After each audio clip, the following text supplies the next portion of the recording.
Good evening, everyone, and welcome to another episode of Fahrenheit TV. Black women have achieved more than our ancestors could ever imagine. We're college-educated intellects, we're entrepreneurs, we hold different titles and different roles in bigger offices, and we even hold presidency across our African nations. We are dreaming big and doing things with black girl magic. But although we're soaring high, there's still a lot of issues that are affecting our community. Black women have higher rates of HIV compared to women of other races. Black Lives Matter campaign has also showed us that police brutality is not only affecting our brothers, but our sisters as well. And topics such as mental health and abuse are still taboo in our community. There's a lot for us to work on, but through dialogue, we can help put an end to those stigmas and work on creating stronger societies. Join us for this powerful panel discussion tonight as we celebrate women's history with Boston queens who are educating, advocating, and leading our communities. Stay tuned. Fahrenheit TV.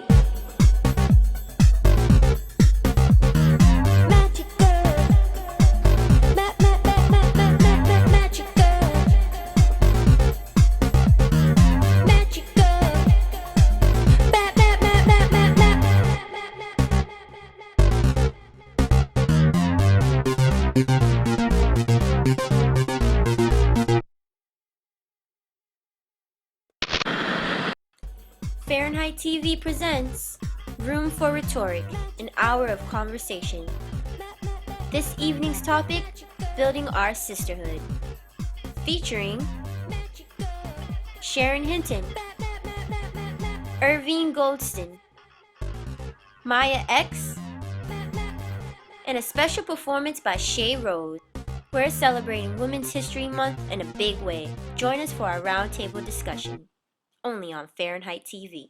Thank you guys so much for joining us on another episode of Fahrenheit TV. I hope you guys are all having a wonderful Friday evening so far. I'm feeling so powerful because I'm sitting next to role models, intellects who are doing so much for our community, and they took the time to be here on our show tonight. Joining us tonight for our powerful panel discussion in celebration of women's history is Maya X, who is the founder of Global Sisters Media, an artist and advocate, as well as Politicking with the Sisters. Thank you, Maya. We also have Sharon Hinton, who is also a lecturer, a professor, a B&M producer as well, and founder of Black Teachers Matter.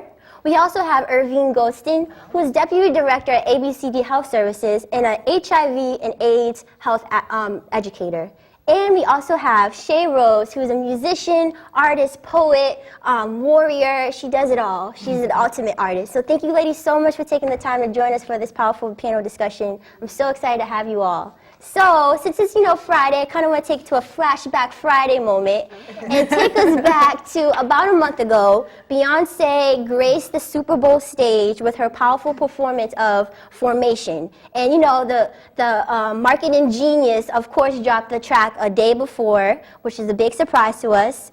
And she performed it. I mean, it was very great. It was with Bruno Mars and Coldplay, but the references were like to the Black Panthers. There was Malcolm X. There was Michael Jackson, my favorite. I mean, this was an amazing, amazing performance. And me being a big Beyonce fan, I was so excited. I was like, oh my gosh, B-Nation. Oh my gosh, the Beehive is going nuts. But they did.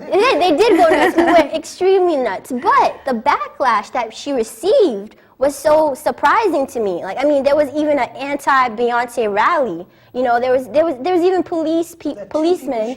Yeah, 2 people showed up and ended up being for Beyonce and listened to our voices. I just wanted to get your opinions on that. What did you guys think of the performance and the backlash she received for it? Well, we'll start off with you, Shay. We were talking about this a little bit before the show started, so I want to frame it in the sisterhood. That I think she's an incredible woman. She's a mom, she's a wife, she's a businesswoman, she's mastered her art skillfully, she's self-actualized in her art in some points. But for me, the music video, the song, the messaging, the lyrics contained together was very confusing. Yeah, I could see it being like that. Yeah, definitely. There was a disconnect, and as you said, the timing was perfect. This is the music business. Yeah. She's an ultimate mogul in the music business. So I appreciate what she was trying to do, but I think the entertainment value, the songwriting, and the last lyric, I actually had to write it down and bring it here. you that bitch when you cause all this conversation, always stay gracious because revenge is your paper. I mean, all of that is just, to me, it's not the solution to what the statement that she was trying to make. That's all. Yeah, how about you? What do you guys think of that? Sharon. Well, I'm a Super Bowl fan, and it was a distraction. But I was going to say I didn't like football. I have issues with people capitalizing on something that's very serious. The 50th anniversary of the birth of the Black Panther Party of Self-Defense. And then, yes, there is a picture that people try to compare it to that actually had sisters, real sisters with the berets that had shorts on, but they were not sexualized. I mean, to me, they were very feminine, they're very powerful. I mean, if you have the Michael Jackson thing with Beyonce with the blonde wig and all the other sisters in the afros. So you have this light-skinned sister that's in the front with the blonde wig. I mean, it's like, what? And she's leading the formation. It's like, come on, And so I heard some of the comments, I think it was Bill O'Reilly, was like, oh, this is a terrorist group and it's a hate group. People had the audacity to compare them to the KKK, the Black Panthers movement with the K. And a lot of people don't know their history, which is sad. But that was garbage. Yeah. But and so the thing that gets washed over is that all in the background was this whole, LGBTQ thing with the rainbow and Coldplay. So you felt like there was too many messages going on, do you feel like? Or there were... No, I think that her message was confusing and that while it was a world stage and she could actually bring that to the forefront, it wasn't really as powerful. It was too over-sexualized for it to be as, the sisters, I mean, I'm from that era. Yeah. And so the sisters were like 65% of the original Black Panther Party of Self-Defense. I mean, well, the original No, that's true. was actually in Alabama. So, and that was started with, Stokely Carmichael, Kwame Ture. So, that whole Black Power thing. And then the Black Panther Party for Self-Defense in the Bay Area was about self-defense. And so even though 65% of the party was female, these were sisters who were packing, they were strapped. Yeah. It wasn't about, your sexuality was your weapon. And so that's the part that I didn't like, because it trivialized the sisters and the contribution that women had and still have to the movement, and Black women in particular. It was about, this is who I am, I'm natural. Celebrating the afros fierce. and everything. I mean, or bald or braids or whatever, but it was very Afrocentric, and it wasn't about, the light-skinned sister with the blonde wig throwing it around with the hips and everything. Do you feel like that was just she did that for fashion and just to bring it up? What do you guys? She got paid. Yeah. She got paid, and we talked about before this show that there was nothing that she did that wasn't already sanctioned by the powers that be. And so that's what the conflicting message is too. You got the pseudo-revolutionary act that was glamorizing something. I mean, the Panthers were killed. They were stalked and they were killed. They were murdered. They definitely were. I mean, Fred Hampton was murdered in the bed, drugged, and murdered in the bed next to his pregnant wife. So, I mean, how is that? How do you?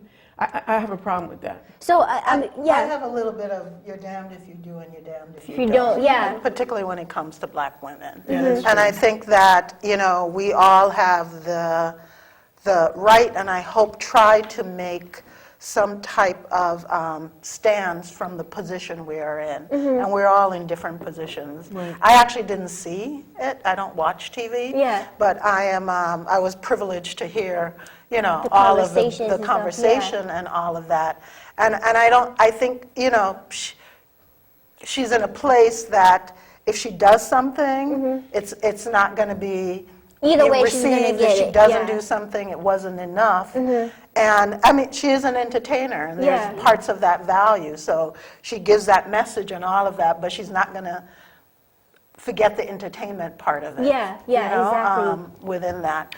But I think it brought the conversation to a level that we are talking about. Which is good, right? It was, she wanted us to talk. Some of that is there as well. Well, to Sharon's point, what is the sisterhood? One of the things I think about that doesn't happen in entertainment amongst women is bringing up other young women. So Jay-Z, he puts his boys on. Eminem puts his boys on, So besides dancers shaking their booties next to Beyonce, of all shades and colors, because she does diversify her dances. Yeah, she does. What about young women who have a different message, or the way they sing is different, or their voice and the context about which they talk about things are different? Yeah. I would love to see her use it for that. And I understand she's damned if she does or she doesn't, but I do think that it's very disconnected what she presents always. Please don't sting me, Beehive. It's on Twitter.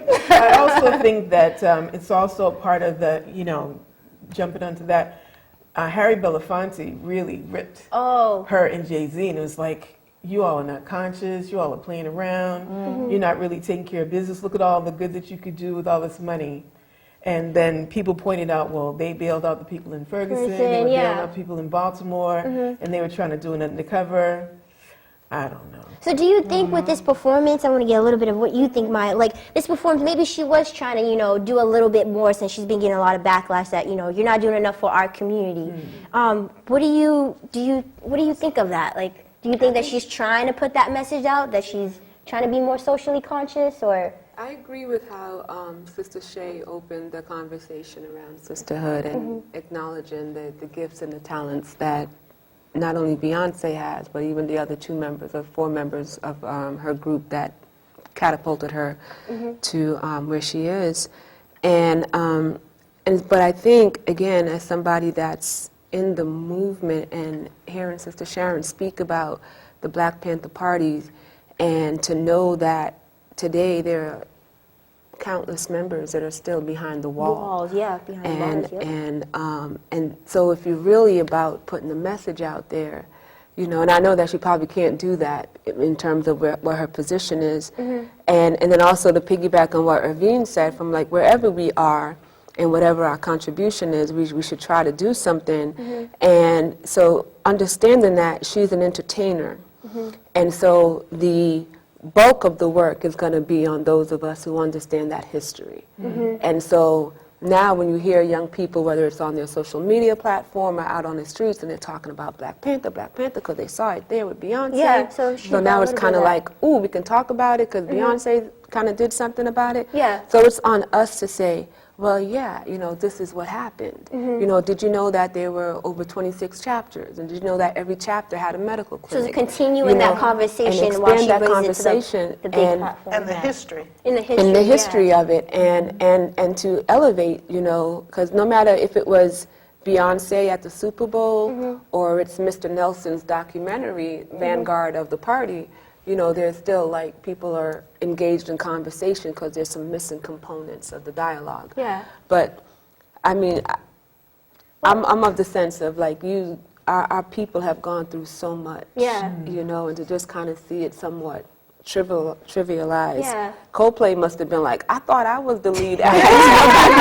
I think Bruno definitely outdid Coldplay, and I love Coldplay, but it just He tried to stick his head in they took it over. I thought it was their show, but so definitely. I'm glad that we're getting a good mix of the pros and the cons about this. But I also wanted to kind of talk about the backlash that she received from other people, not just in our community, but like people comparing it to the KKK, or they're saying that that she's too black. Do you think there's a fear of blackness? I mean, we should all know there is a fear of blackness. Saturday Night Live. Yeah. Oh my gosh. was Saturday Night Live just kind of like took it there. Because in the grand scheme of things, there's a saying that you have to know who your enemy and your opponent is. And Beyonce is definitely not the enemy. She doesn't hold the power to send people off to war. She doesn't write the policies that get instituted as law that affect us. She's not like leading the charge on gentrification and the underfunding of public education. Yep. So Bill O'Reilly and all of those other folks who want to get riled up, and then none of their people showed up, Right.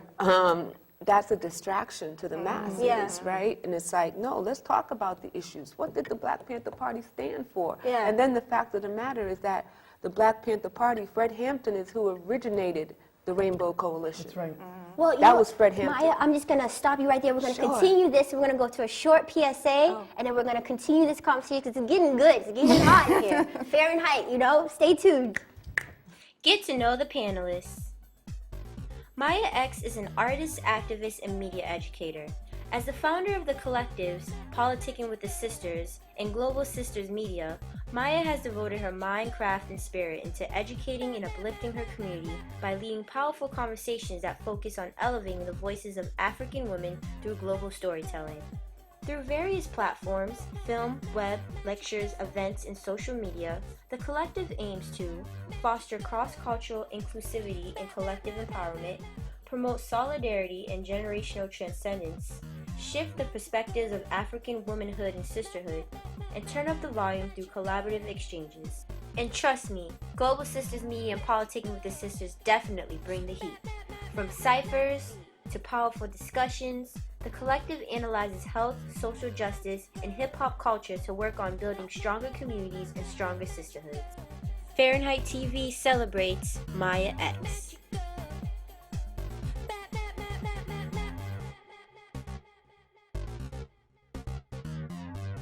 And now, back to the show.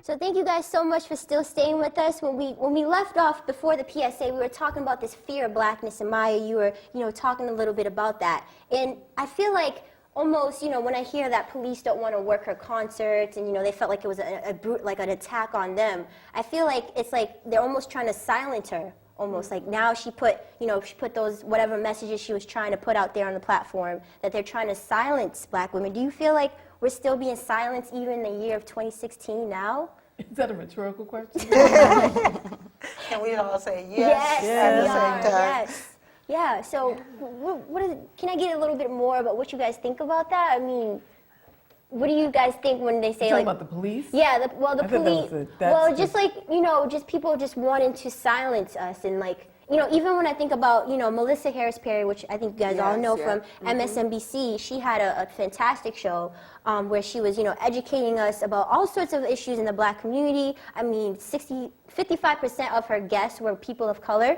And just last month, her show got canceled.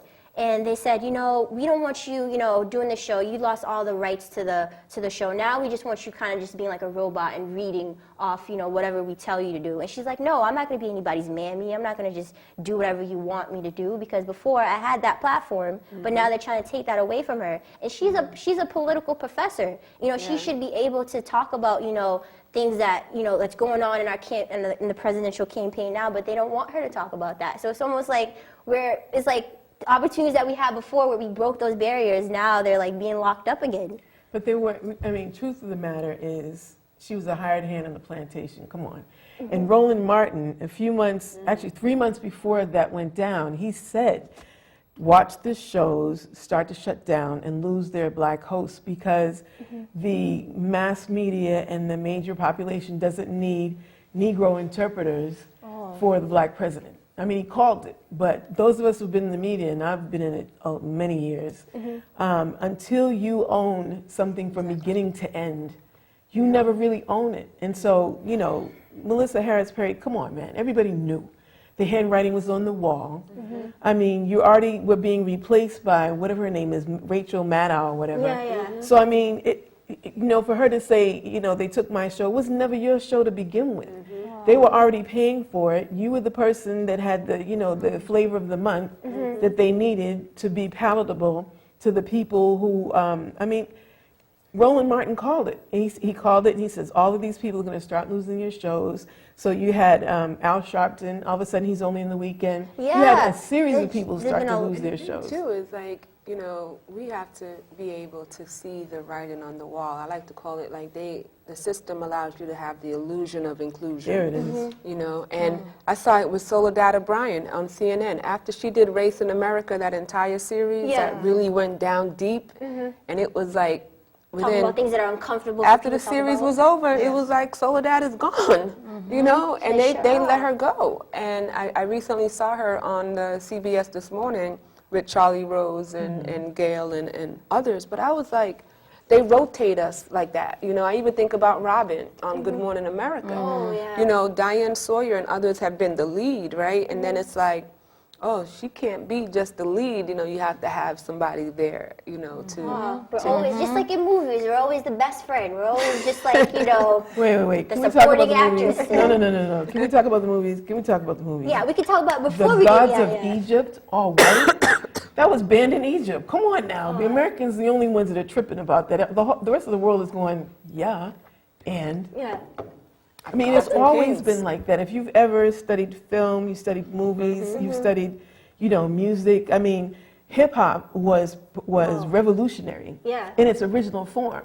That was the voice of the people, the voice of the street. Fight the power. You had it for self-destruction. The last poets. Okay, and so there was and there's been plenty of articles and shows done that said there was a concerted effort to change that dialogue because our young people are programmed by music. Yeah. Our young people are programmed by the media, and black youth watch more television than anyone. Wow. For a lot of different reasons, but more than anyone. And they have it in their ears, directly to their brain. Yeah. So there's a concerted effort to change the words, to change the lyrics, to change the beats, to program our kids, and we slept at the wheel.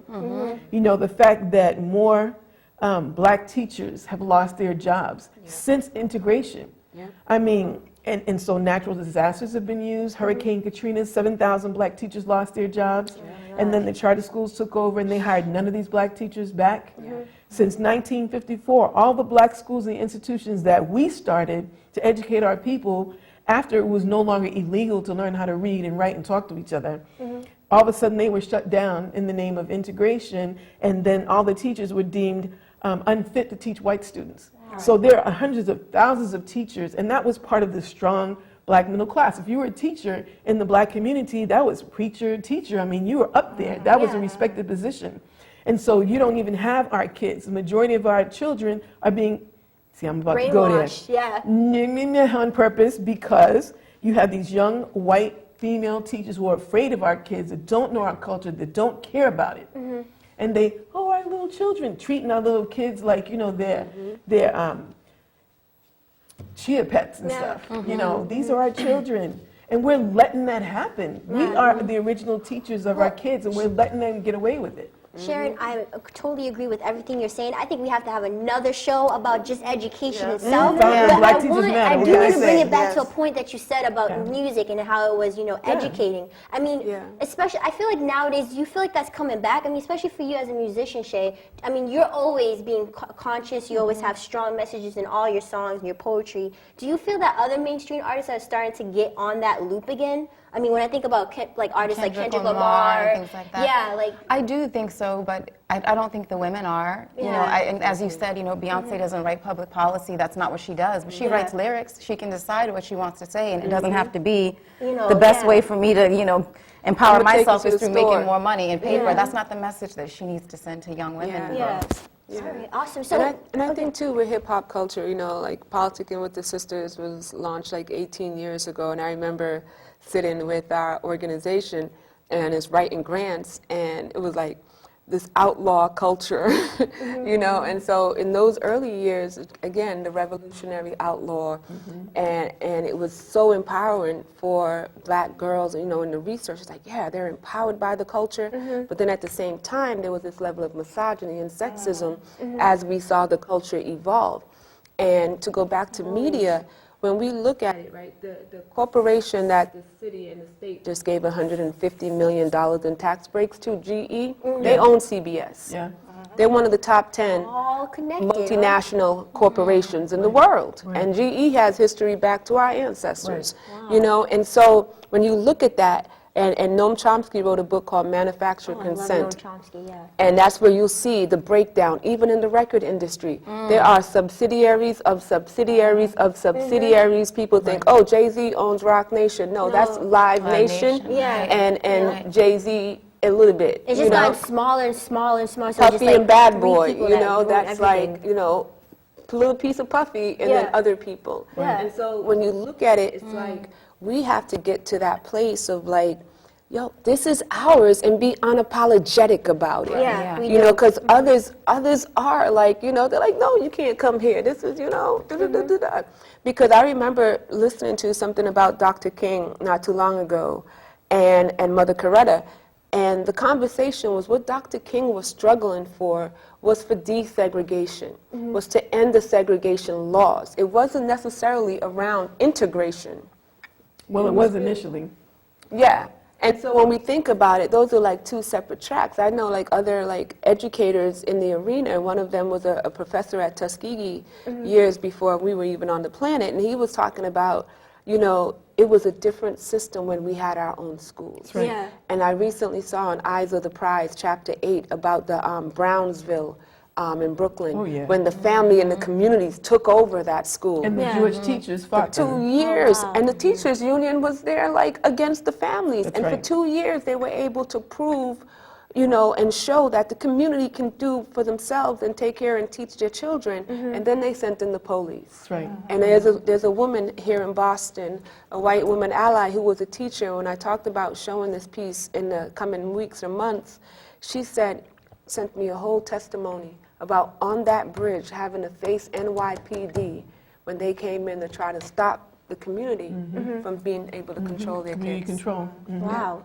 So we really do need to, like, you know, be unapologetic, like you said, and really try to own our own and get back to that system again. Well, we almost. always And- did at one yeah. point. And why I've been so adamant about Black Teachers Matter and standing out there for 6 weeks, Black Teachers Matter, and, you know, people come up and go, all teachers matter. And I said, well, all teachers will matter when Black teachers matter. I mean, we are the ones that have struggled, suffered, and died, and everybody steps on our back and gets over and then looks at us and forget, you know, and so, you know, so the dialogue gets changed as kumbaya, you know, people of color, no. That's not the same thing. You can't compare immigrants to former slaves. That's a different scenario, that's a different frame of reference, that's a different fight. Yeah. And it's a different struggle. And so, you know, allowing other people to program, to take our music, which they've always tried to do, take our music and us give it up. See, they've always been trying to take it. You've always had like rock and roll, Well, and you Sharon, had, you know, I'm so Elvis sorry Presley. to break Go you ahead. up a little bit, but we're going to take a short break and we're going to come right back to that because we do want to talk about Black Lives Matter and everything that you're saying. Stay tuned. Get to know the panelists. Sharon Hinton is a professor, lecturer, and fellow B&M producer of On Another Level. In addition to hosting her own talk radio show on Boston Praise Radio, Ms. Hinton is also the founder of Black Teachers Matter Boston. A school educator for over 2 decades, Sharon created the Black Teachers Matter campaign to advocate for more African American teachers, administrators, principals, and headmasters on a local or national level to demand cultural competency and diversity in the curriculum and professional development of all school personnel. Early this March, Sharon marched along with more than 1,000 Boston Public School students to protest proposed budget cuts. Students held signs with messages such as, "Save PPS," "What about our future?" and "Black Teachers Matter." Learn more about this amazing campaign and this phenomenal queen by visiting the Black Teachers Matter Facebook page or contacting her at blackteachersmatter@gmail.com. Tune in for the latest live episode of On Another Level, Thursday, April 7th. Fahrenheit TV celebrates Sharon Hinton.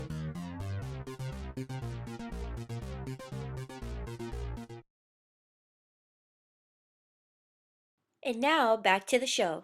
Wow. So these conversations are so deep, guys. They're so deep. I don't know how I thought we were going to fit all of this in a 55-hour, but you're still staying with us and we're still really happy. Yes. So we're going to continue on that conversation when you were talking about Black Lives Matter. Black Teachers Matter. Black Teachers Matter.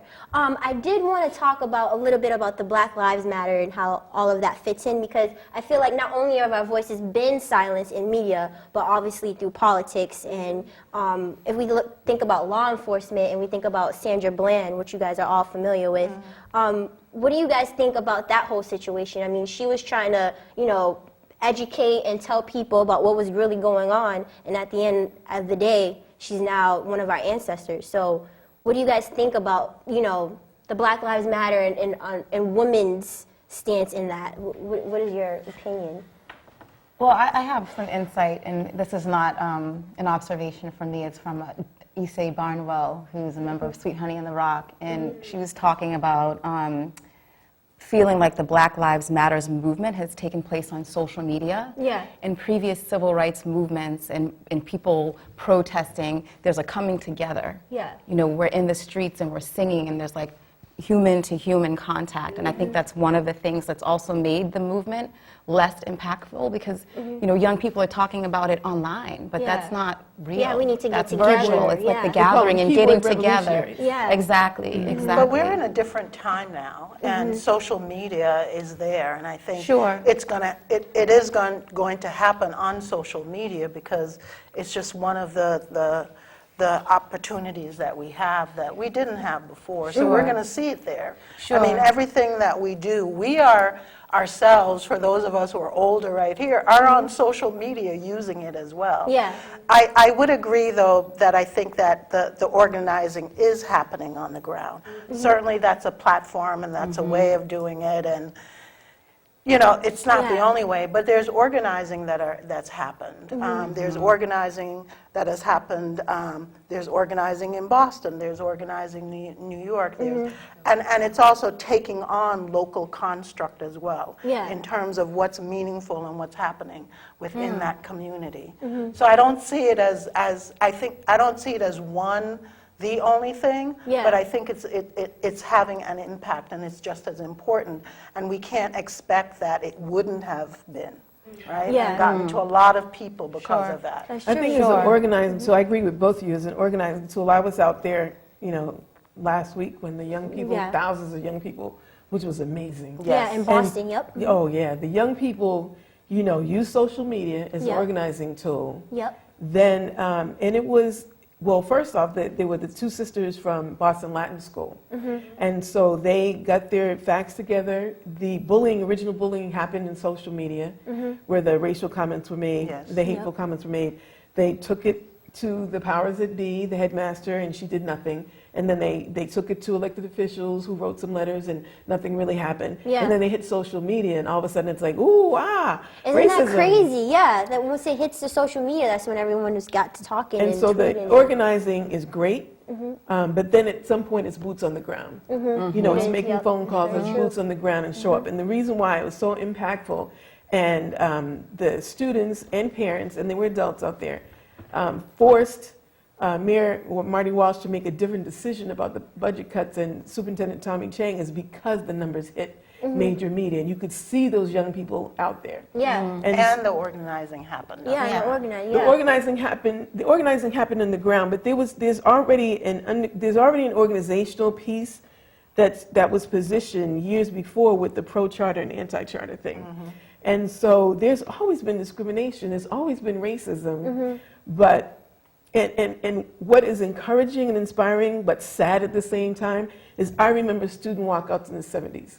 Yeah. I remember thousands of students walking out in the 70s for the same thing. And we're still talking about And it. we're It's still 2016. talking about it. It's really, really sad. What I think was really powerful, too, is that the Black Lives Matter campaign was started by black women, by 3 black women, and which I think is cool, because I feel like black women were always there. Just like you guys talk about the Black Panthers, we're always like the majority of it. We're always starting it. We're always supporting it. And I mean, when I think about the Say Her Name campaign, that was really just more educating people that it's not, police brutality is not only affecting our, the guys, but it's also affecting the girls, and we don't really talk about it that much. We don't really see their faces. I mean, the only face that I've seen a lot is Sandra Bland, but there's a lot of other people who's been under the rug that from years and years ago that we don't even know about. But the biggest thing about social media is the videos. Yeah. That's the thing that's hit. Yeah, Right. yeah. The fact that, people have their cameras and they have these, and so we always knew that people were getting shot by police and brutalized, Yeah. but Now now we you're have seeing it on proof. social media, it's like Right. 16 times. So when you see the student go 16 shots, and then you see the video, it's That's like, just, whoa. it's almost scary But I think for what me. we caution too with social media is that it's trending, That's right? right. So that's Yeah. the issue with social media. Yeah. Something happens, it trends, then it's on to the next right. thing. So there's also like this desensitizing right. that happens. So I think Yeah.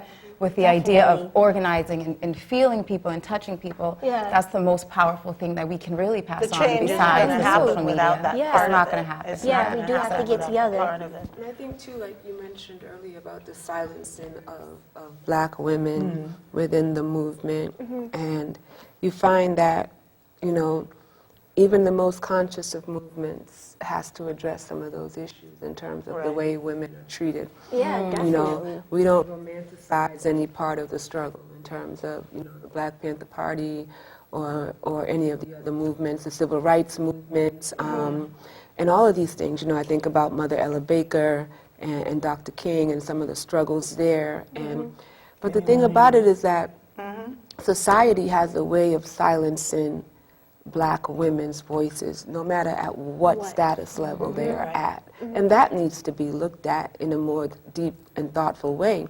Because with the Black Lives Matter movement being started by women, and then a lot of other groups started to come up and come out, you saw less and less conversation happening about women, but more so the dialogue shifted. And that creates a kind of a rift, right, that we don't need. And I saw that kind of here in Boston, you know, being with the sisters who were at BLS and hearing the stories. And I remember going to their Black History Month event that they did, and I was like, only a sprinkling of white people were there, or white parents. So we and need to get families. other cultures You know, involved in this whole conversation. Fred Hampton as well. teaches us that, you know, you fight fire with water, and also you fight racism with solidarity.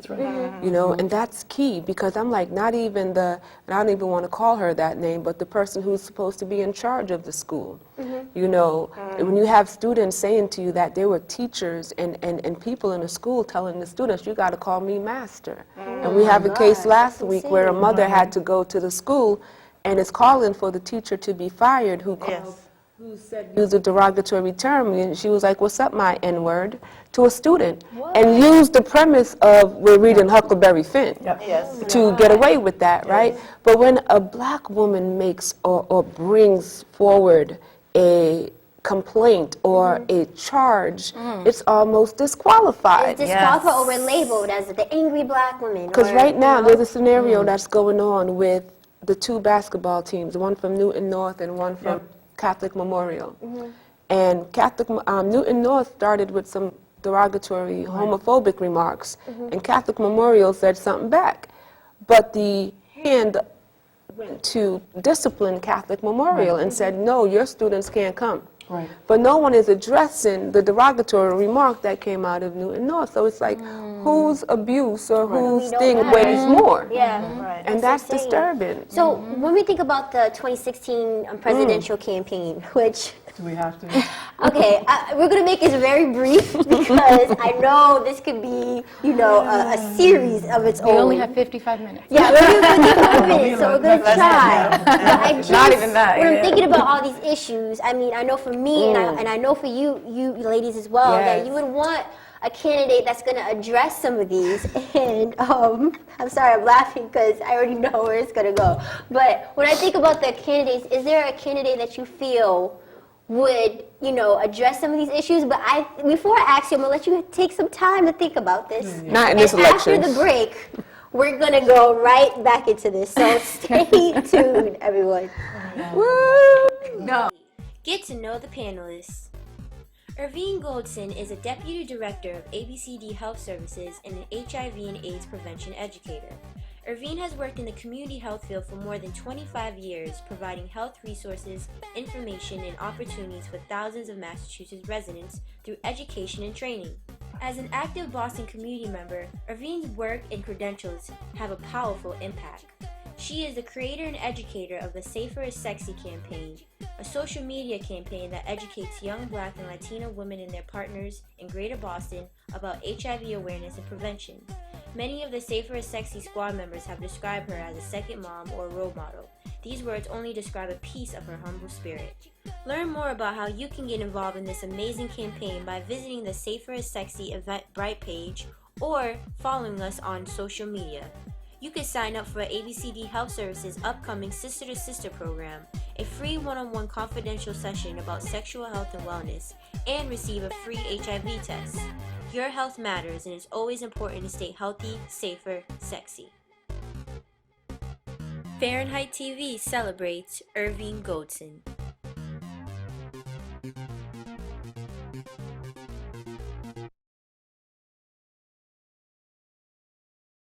Now, back to the show. We're back, Fahrenheit TV. So when we last spoke before the PSA break, I asked these wonderful queens if there is a presidential candidate that they feel addresses some of the issues that we're talking about. You know, issues in our own community, Black Lives Matter, all of that great stuff that's been going on for decades and decades. And I just wanted to ask you guys, because I know this could be a big, big topic, if there is a candidate out of all the candidates so far that you feel that you would, be our mascot. Mascot. Or would at least address and help, put some resolutions to some of these issues. In total, no. Yeah. But I'm feeling the burn. I'm just saying. I'm feeling the burn. I Okay. can't go with Hillary with all this stuff. I remember the last time the chick was in the White House, and she wasn't even she was in a position of power, but not an official presidential position of power. And then we've got, Donald Trump, the clown, the racist clown, Donald. whose father was a KKK, grandfather was a Nazi sympathizer. And then you've got, what is it, Little Marco? Little Marco is Yeah, out. Rubio, And yeah. then you've got Ted Cruz, whose real name is Enrique, who's not really fully of what he is. His real name is Enrique? I didn't know that. That's my point. And then you have, Kasich. And Kasich, he's trying to be the moderate Republican, but come on. I mean, then there's just, right, and then you've got this, it just proves that being a brain surgeon means that you don't always have a brain. Ben Carson, why are you supporting Donald Trump? Like, what, are you drinking Flint, Michigan water? Like, what is wrong with you? I don't know. So I would love for it to be a woman, but not Hillary, not her. Definitely not her. Okay. Definitely How about you, Irving? Is there a candidate that you feel that you could kind of go with? Or? Well, let me say I'm not Republican. Yeah. I think that there's a lot more conversation about topics that are important to us, right? So that, I'm hearing about, school to prison pipeline, and I'm hearing that, and, they have been forced to deal with some of that conversation kind of thing. I'm not going to say anything more than that. Okay, I get what you're coming from. How about you? How about you, Maya? Wow. Well, we recently were published in the latest issue of Swift Chronicles, founded by Tiela Grimes. Yes. And this month, the founding release of the newsletter, we each gave tribute to a Black woman that holds a special place in our heart. I'm sorry, I just hit the mic. And I chose Monica Moorhead. And that might be a name that a lot of people may not know, but Monica is a longtime activist. I do identify as a socialist. I am not a democratic socialist, but I am a socialist of the school of Marxist-Leninism, as well as the school of Patrice Lumumba, Kwame Nkrumah. And Monica actually ran for president before in 1996 and in 2000. And I know that in 2008 we had a very historical election, and oftentimes when I say to people I did not vote for Barack Obama, sometimes people automatically assume I voted for John McCain or, the other candidate. And I said, no, that same year that Barack Obama ran for president, Cynthia McKinney and Rosa Clemente had the Green Party ticket. And they were the presidential and vice presidential candidate. Because one of the things I understand is that the way how the system is today and what we've seen, which has been going on for many generations, is that the system today cannot exist parallel to a system of justice. It has to be abolished, And so with that said, I do not support either of the two candidates or the three candidates or four candidates because of their record on these very important issues, and to know that, every 4 years there'll be an election and people ask you and they'll say what they need to say to win the votes, but then they don't ask you to think and to ask questions. And I remember it was years ago I heard Ralph Nader said that he had parents, and I'm not a supporter of Ralph Nader, but I like the quote that he used, was that when he used to go to school and come home, his parents used to ask him, did they teach you to follow or did they teach you to think? And I think that's what we have to look at today, because I know in certain other countries, elections, if you don't like the candidates, there's no election happening. Yeah. You know? And then people have to, okay, we'll give you a president for 120 days, and then we'll revisit the issue again. Yeah. You know? And so we have to look at that, you know, and have courage and know that no matter who has leadership in the White House, that we have to still be in the streets. Yeah, we we have still- to put their feet to the fire. Yeah. We have to push and push and push and It's fight not, and fight it's not and only struggle. them. They're just the face, but you know, Exactly. it's a collaborative thing. Exactly. I just want to ask you a question about Clinton, because we have some slides where, you know, some of the presidential candidates were saying, you know, their stance on Black Lives Matter. But I wanted to ask you, do you feel that Clinton gets more, you know, pressure because she's a woman on these Pressure to issues? do what? To, like, you know, address these issues? I feel like because she's a woman, she almost gets more backlash from everyone. And what do you guys think? I think she gets away with a lot. Yeah. I mean, she gets away with a lot. If any other candidate, if a black woman were trying to run, like Shirley Chisholm at one point tried to run, and had the federal indictment hanging over her head and the baggage from already being in the White House, she would never have been considered. Yeah. And so I think Hillary has gotten a pass. I mean, I still think there's something in the water down south for all these black people to be supporting this chick. It's like, are you paying attention? You know, her and her husband were responsible for putting more people in prison. Oh yeah, with the war on The drugs type of thing. mass incarceration, coming against, you know, aid for families with dependent children, you know, the welfare work reform. They devastated black families and black relationships. And you're going to vote for this chick? Yeah, You well, know, what it's do you- surprising to me because even mothers of, like, you know, like Trayvon Martin and you know, a lot of they support her. They're advocating for But her. I think what happens, right, because, my goodness, his name just slipped me, in Ohio, Tamir Rice. yeah, Tamir Rice. Tamir Rice's His mother has doesn't. not Yeah. come out in support. Yeah, she But what doesn't happens support. is that, and we have to look at this so carefully, right, because the playbook is the same playbook. Right. It's just the tools have changed, Yeah. you know, and how they take our tragedies and sometimes force us to commodify our tragedy, right? Because I think about Sean Bell's fiance is in a recent magazine cover talking about what happened with her her mate, and I think about Amadou Diallo. Oh yeah. And then I saw what Woman happened shots. when Al McCartney Sharpton, when Al Sharpton had that, you know, big thing down in D.C. around the same time that Ferguson had kicked off and everything, right? And he was not trying to allow the people from Ferguson to get on the mic. Right. But all of them, Amadou Diallo's mom, Eric Garner's widow, you know, and other folks were there. And I'm like, we have to understand that this is the system that killed your loved one. Yeah. You know, and that they just kind of believe that, here, we'll do this over here.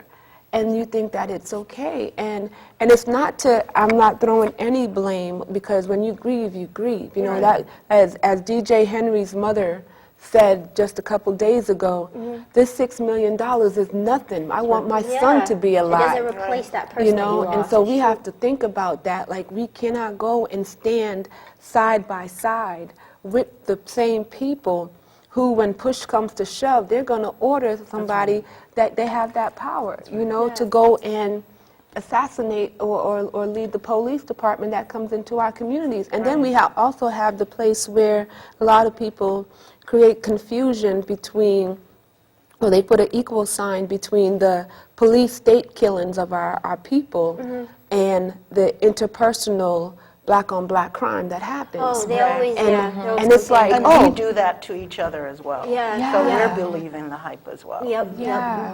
Very But true. I guess my question, I'm kind of Yeah. jumping in here, asking a question because I don't have the answer. So this is my 5th time being able to vote from a young person to a woman. And it's the first time that I feel like not that I don't want to vote, but I don't have options, right? So that's how how I are we feel, too. talking to our young people? How are we thinking about this election now? Because it's so critical. We're in a critical place where there's not any, like, there's no candidate out there. You know, the fluff of Donald Trump and social media is just washing over all of us, going back to social media. You have to break. I see them wrapping up. We're going to break I'm and then just we're going to curious. get right back to that question. Yeah. That's a very important question. Yeah. Stay tuned, everybody. Yeah. Get to know the panelists. Shay Rose is a musician, singer, songwriter, and performing artist who has been celebrated for her contributions to music, fashion, and philanthropy. A graduate of Berklee College of Music and handpicked by legendary musician and actress Queen Latifah for a CoverGirl music campaign, Shay Rose has been described as that rare artist who can bridge diverse styles such as soul, funk, rock, rap, and jazz, and bring her unique stamp to each. Mixing her love for soul, rock, and hip-hop, Shay Rose was named the 2012 Pop and R&B Artist of the Year by the Boston Music Awards. But when she's not on stage, she's making a big impact in her community. Her Music for Social Change initiative, My Angel Wears a Fro, includes volunteering, live and in-studio performances, coaching, workshops, lectures, and clinics in more than 30 community organizations.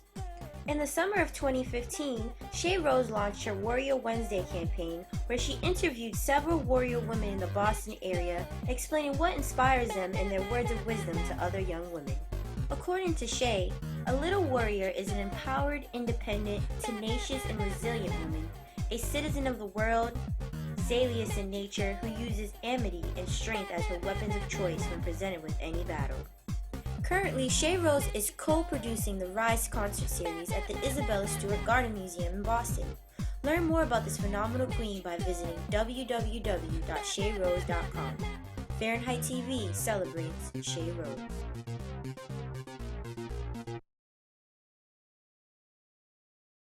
And now, back to the show. Hello, Fahrenheit TV, and thank you guys so much for still sticking with us. You know, these conversations are so deep, so heavy. I mean, there's so much for us to talk about. But before we get right back into it, we want to give you a special, exclusive performance by Shay Rose. She's going to be sharing some deep poetry with us. Stay tuned for this performance.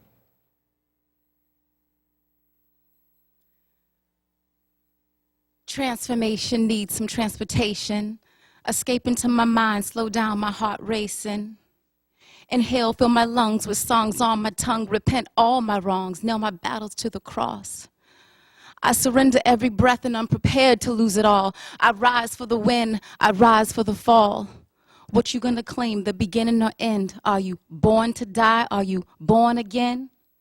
Yin, yang, yin, peep the scene, pretty young thing, eyes bright, bling, she could have anything. Diamonds and pearls, she be the girl in the palm of her hand, have the whole wide world.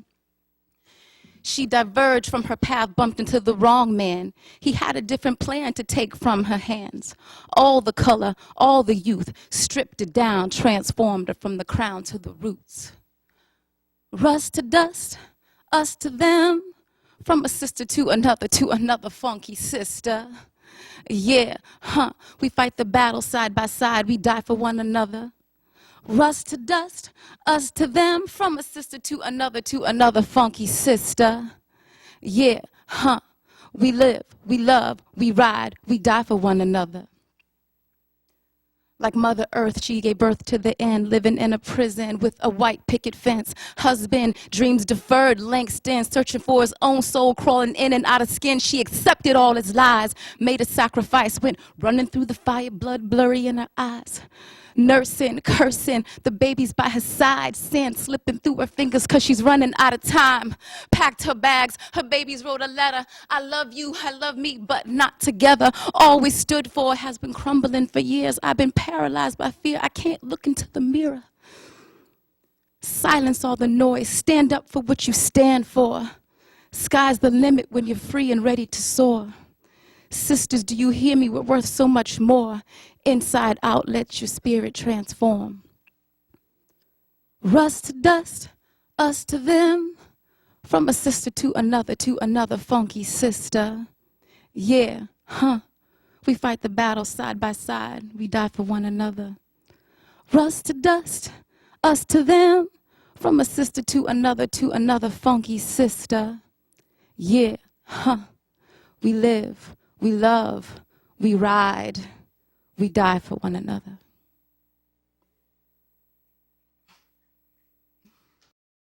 Wow.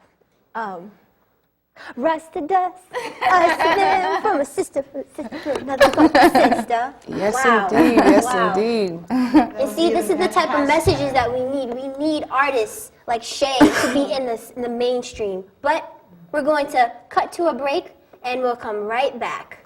Actually, thank you so much for sticking with us for this 55-minute program. It wasn't enough time. We're going to have another show, but please follow all of these queens on social media. We're going to talk about more of these issues, and we hope you have a great evening. Thank you for watching Fahrenheit TV.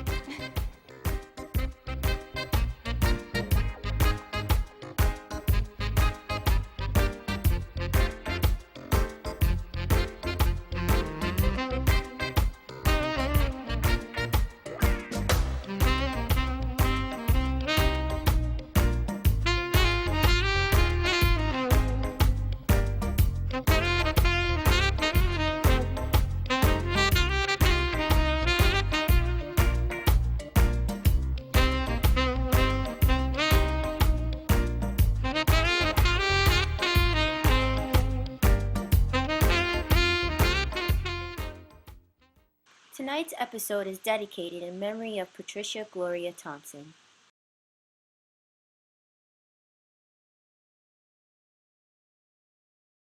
Please be sure to follow us on social media, and don't forget to tune in to our episodes on the Boston Neighborhood Network and YouTube. As always, thanks so much for taking the time to watch another episode on Fahrenheit TV. More sizzling talk, entertainment, and portraits to uplift your soul coming your way.